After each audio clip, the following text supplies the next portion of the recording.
প্ৰায় ৮ মাহ বিৰতিৰ পিছত প্ৰায় ২১৭ দিনৰ পিছত ঢিঙৰ বিধায়ক আমিনুল ইছলাম আজি আহিছে আৰু তেওঁ শীতকালীন বিধানসভা অধিৱেশনত তেওঁ ভাগ ল'বলৈ আহিছে। তেওঁ ঘৰৰ পৰা পোনে ঢিঙৰ পৰা তেওঁ পোনে আজি এতিয়া বিধানসভা অধিৱেশনলৈ আহিছে। ৮ মাহ ২১৭টা দিন আপুনি জেলত থাকি পেলাই আজি আহিছে, কি ক'ব? চাওক, এইটো অতি দুৰ্ভাগ্যজনক যে অসম চৰকাৰে অন্যায়ভাৱে মোক ইমান দিন ডিটেইন কৰি ৰাখিলে আৰু এইটো একমাত্ৰ ৰাজনৈতিক আক্ৰোশ আৰু অসম চৰকাৰৰ অহংকাৰ। তেওঁলোকে যে এইটো দেখুৱাই দিছে যে আমি ইচ্ছা কৰিলে, আৰু বিশেষকৈ মুখ্যমন্ত্ৰীয়ে কয়ে যে মই মিয়াসকলক কষ্ট দিমেই, মিয়া মুছলমানক অশান্তিত ৰখাটোৱেই মোৰ কাম, দিগদাৰী সদায় কৰি থাকিম। গতিকে সেই জনগোষ্ঠীৰ মই প্ৰতিনিধিত্ব কৰোঁ আৰু সেই জনগোষ্ঠীৰ ওপৰত যেতিয়া চৰকাৰে অত্যাচাৰ কৰে মই যিহেতু তাৰ প্ৰতিবাদ কৰোঁ, গতিকে তেওঁলোকে মানে দেখুৱাই দিছে যে বিনা দুখত এটা মানুহক আমি ইচ্ছা কৰিলে NSAৰ অধীনত ইমান দিন আমি জেলত ৰাখিব পাৰোঁ। গতিকে এইটো চূড়ান্ত স্বেচ্ছাচাৰিতা আৰু অহংকাৰ। আৰু এই কথাটো যেতিয়া পেহেলগামৰ ঘটনাৰ পিছতেই যিহেতু গোটেই সমগ্ৰ দেশবাসীৰ মাজত যোনটো আপোনাৰ এটা চেঞ্চিটিভ টাইম আছিলে আৰু সেইটো সময়তে আপুনি এটা বিশেষভাৱে মন্তব্য কৰিলে, সেইটো আলম লৈ যিহেতু আপোনাক গ্ৰেপ্তাৰ কৰা হৈছিলে, গতিকে আপুনি কিমান দূৰ ভাবে যে সেইটো কিমান দূৰ সমীচীন আছিলে সেই আপুনি মন্তব্য সেইটো সময়ত কৰিলে? আপুনি মোৰো এইটো 100% মই এইটো কৰাটো উচিত আছিল, কাৰণ যিহেতু ইয়াত আমাৰ ভাৰতৰ 26জন নাগৰিকক গুলীয়াই হত্যা কৰি থৈ অনায়াসে গুচি যাব পাৰে পাকিস্তানৰ স্পন্সৰ্ড উগ্ৰপন্থী, তাত এজনো চিকিউৰিটি নাই।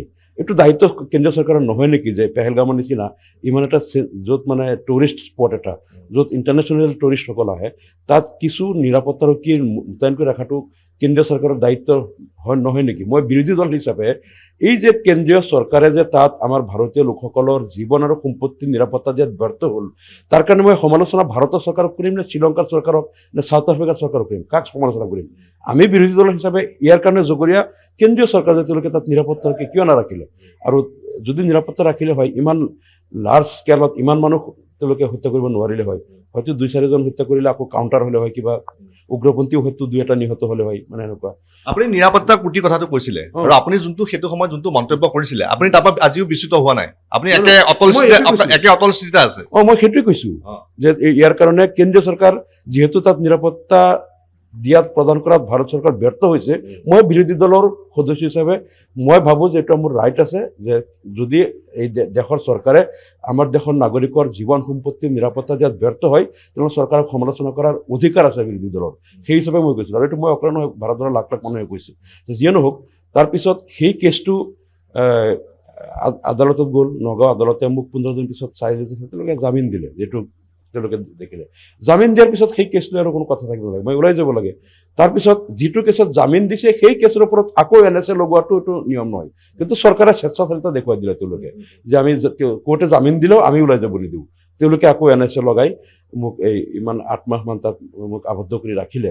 আৰু এইটো মুখ্যমন্ত্ৰী মানে তেওঁ যিহেতু নিজকে ডন বুলি ভাবে যে অসমৰ মই যি ইচ্ছা তাকে কৰিব পাৰোঁ, আৰু যিহেতু মই মুছলমান এজন প্ৰতিনিধি, গতিকে ভাবিছোঁ যে তেওঁক মানে এনেকৈ ৰাখিলেও কোনো ধৰণৰ মানে মোক কোনেও একো কৰিব নোৱাৰে, ক'বও নোৱাৰে, মানে মই যি ইচ্ছা তাকে কৰিব পাৰোঁ। এইটো দেখুৱাই দিছোঁ তেওঁ যে অসমৰ ৰজা হয়, তেওঁ মুখ্যমন্ত্ৰী নহয় ৰজা হয়, এনেকুৱা এটা মনোভাৱত তেওঁ চলে।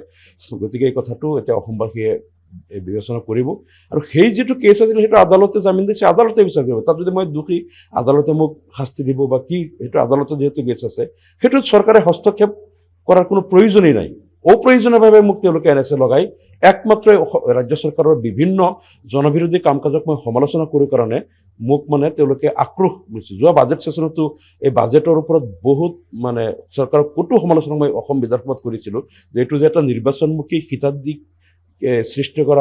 সৃষ্টি কৰা এটা বাজেট, আৰু ইয়াত যে অসমৰ আন্তঃগাঁথনি উন্নয়নৰ একো প্ৰতিশ্ৰুতি নাই। কিবা তেওঁলোকে যিবিলাক আভুৱা বাঢ়ে এই কথাবিলাক মই যেতিয়া কওঁ বিধানসভাত, অসমবাসীৰ ওচৰত তেওঁলোকৰ মানে এই প্ৰতাৰণাবিলাক খোল খাই যায়। তাৰ আক্ৰোশমূলক হিচাপে মোৰ পৰা প্ৰতিশোধ লৈছে।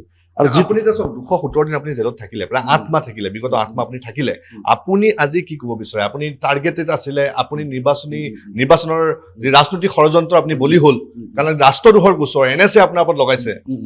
এই কথাটোতো যেতিয়া আদালতে মাননীয় উচ্চ ন্যায়ালয়ে, মই ধন্যবাদ দিছোঁ মাননীয় উচ্চ ন্যায়ালয়ক যে মোক ন্যায় প্ৰদান কৰিলে, আৰু পৰহি যেতিয়া ৰায় দিলে যে অন্যায়ভাৱে মোক ইয়াত NSA লগোৱা হৈছে আৰু এইটো NSAটো তেওঁলোকে খাৰিজ কৰিলে আৰু মোক অতি সোনকালে মোকলাই দিবলৈ আদেশ দিলে যেতিয়া ৰাজ্য চৰকাৰে NSA লগোৱাৰ গ্ৰাউণ্ড নাই যেতিয়া আদালতে বিবেচনা কৰিছে যে তেওঁক গ্ৰাউণ্ড নোহোৱাকৈ অন্যায়ভাৱে ৰাখিছে এতিয়া মই ভাবোঁ যে অসম চৰকাৰে আমাৰ ধিং সমষ্টিক এই 8 মাহ যে মোক ৰাখিলে কেৱল মোৰেই কষ্ট হোৱা নাই ধিং সমষ্টিৰ বহুত ক্ষতি হৈছে যিহেতু তাত কেইবালাখ ৰাইজৰ মই প্ৰতিনিধি আৰু মুখ্যমন্ত্ৰীতকৈ বহুত বেছি ভোট পাই মই নিৰ্বাচিত হৈছিলোঁ বিধায়ক হিচাপে গতিকে ইমান দিন মোক কষ্ট দিয়াৰ কাৰণে আৰু ধিং সমষ্টিৰ যিটো ক্ষতি হ'ল আৰু যিহেতু আদালতে ক'লে যে NSAটো অন্যায়ভাৱে লগোৱা হৈছে গতিকে মই ভাবোঁ এতিয়া ৰাজ্য চৰকাৰে মুখ্যমন্ত্ৰীয়ে ধিং সমষ্টি বাহিনীৰ ওচৰত ক্ষমা খোজা উচিত নিশ্চয় নিশ্চয় ধন্যবাদ আৰু যিহেতু এয়া দেখিবলৈ পাইছে ধিঙৰ যি বিধায়ক মোৰ সহযোগীয়ে যদি দেখুৱায় তেন্তে ইতিমধ্যে তেওঁ প্ৰস্থান কৰিছে আৰু এনেদৰে তেওঁ ইতিমধ্যে আহিছে এই মুহূৰ্তত আৰু যিহেতু তেওঁ পোনে পোনে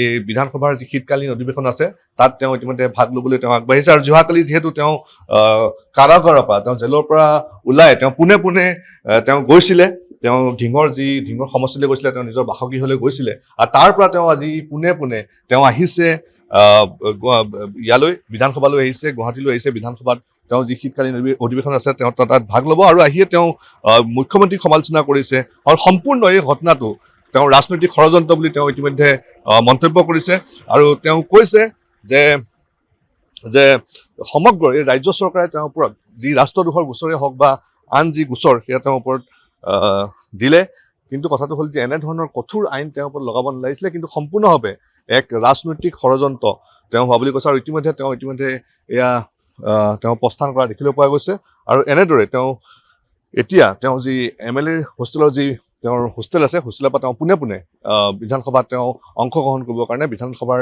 শীতকালীন অধিৱেশনত তেওঁ ভাগ ল'বৰ কাৰণে তেওঁ এই মুহূৰ্তত যোৱা দেখা গৈছে